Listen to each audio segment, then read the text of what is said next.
Well, hello there, motherfuckers. And it's time for the Smackdown review. And I know this is late. Raw just happened, but cut me a break.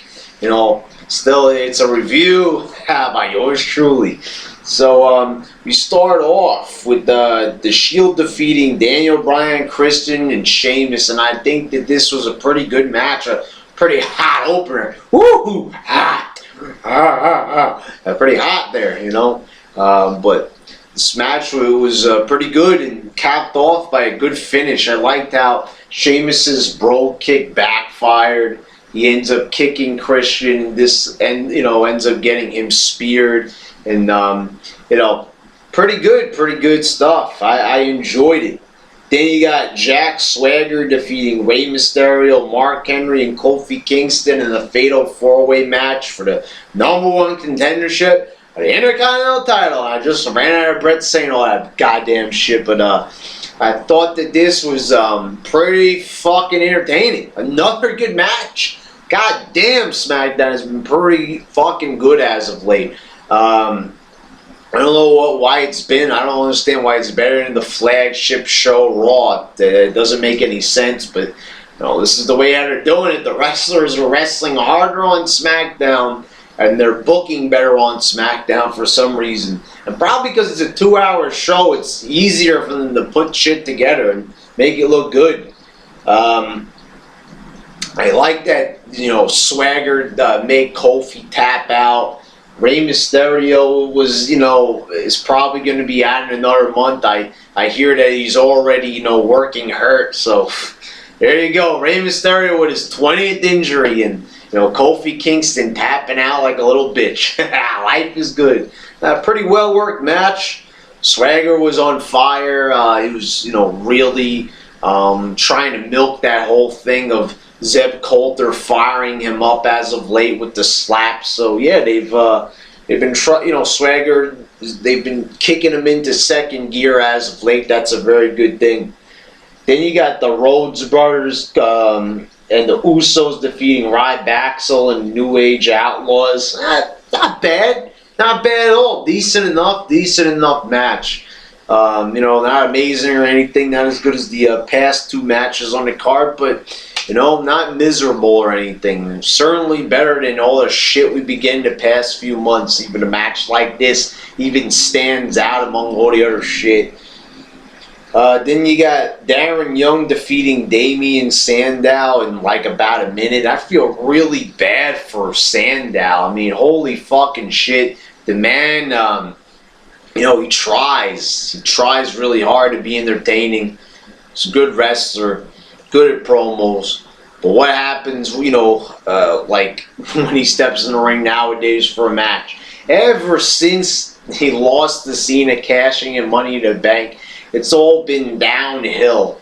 I don't understand it. When he first came into the company, they were having to beat everybody, having him look like $1 million. I didn't like him at first, but then he started to improve. And then what happens when he starts to improve? Then they start doing the downward spiral with them. What a fucking load of shit. Darren Young picking up the win like, with like a simple fucking roll-up, but just fucking lousy. And why is Sandow losing so quickly in these matches? Why are they making him into such a jobber? What the fuck did he do wrong? Why is he getting the Ziggler treatment here? Makes no fucking sense. And then you got him, you got Darren Young tearing the pants off Titus O'Neil. Titus O'Neil was pretty entertaining on commentary. I hope at the pay-per-view that they have Titus O'Neil just destroy Darren Young.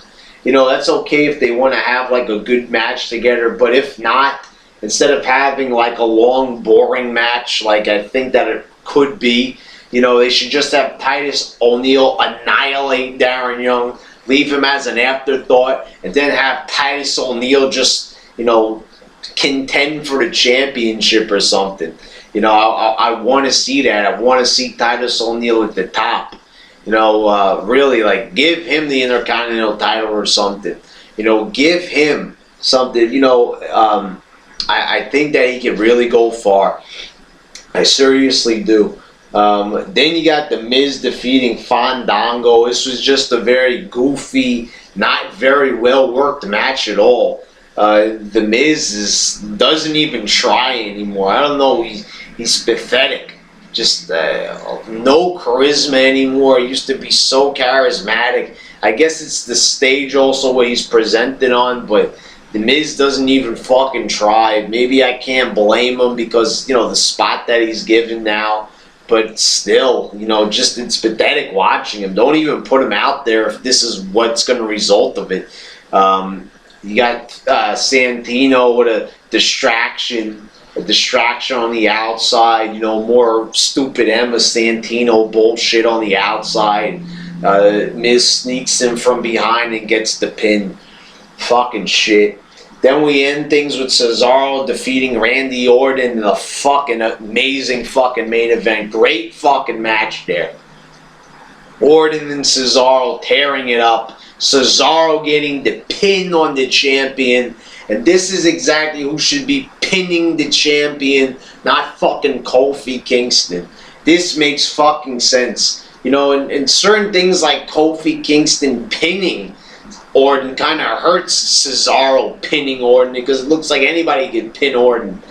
But, you know, he did beat Christian, so, you know, there you go. But anyway, whatever. It doesn't hurt that much. Just CESARO pinned Orton. It's fucking awesome. It was a great match, and I enjoyed it. And I enjoyed this show. Yeah, it was a good show. A good show, motherfuckers. I enjoyed it. Not from top to bottom. There was some shit in there, like with Santino business and The Miz just fucking it up a little bit in the middle there towards the end.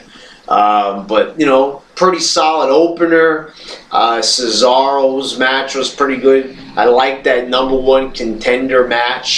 So 3 pretty good matches on the card. Makes for a pretty good show. And like I said, it's only 2 hours, so it's way more tolerable than Raw. And plus the matches are better. More matches, less time to struggle through watching it like it's a fucking chore. So there you go. SmackDown as of late, I'm officially saying is better than Raw. And yeah, there you go. Pretty good show. Awesome main event. Not that many complaints. Ha, alright.